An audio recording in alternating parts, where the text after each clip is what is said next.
10 o'clock Friday night, hundreds of white nationalists storming the University of Virginia, protesting plans to remove a statue of Confederate General Robert E. Lee.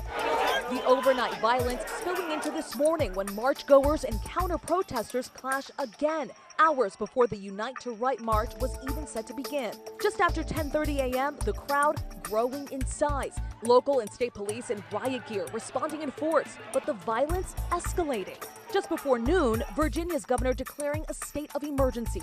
Just before 2 p.m., the situation taking that deadly turn. You can see the silver 2010 Dodge Challenger barreling down the hill toward a sea of targets with little time to react, slamming to a stop only after it hit a van and another car.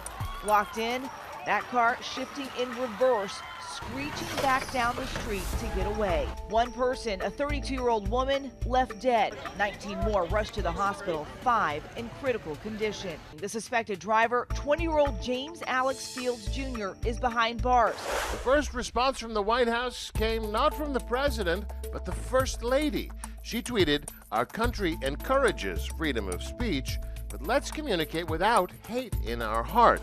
We condemn in the strongest possible terms this egregious display of hatred, bigotry, and violence on many sides. On many sides.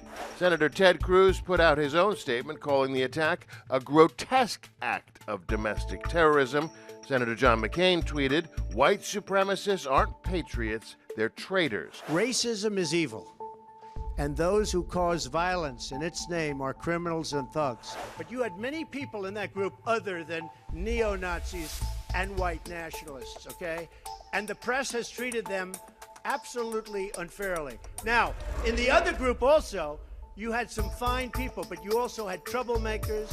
I think if we continue to create jobs at levels that I'm creating jobs, I think that's going to have a tremendously positive impact on race relations. I do.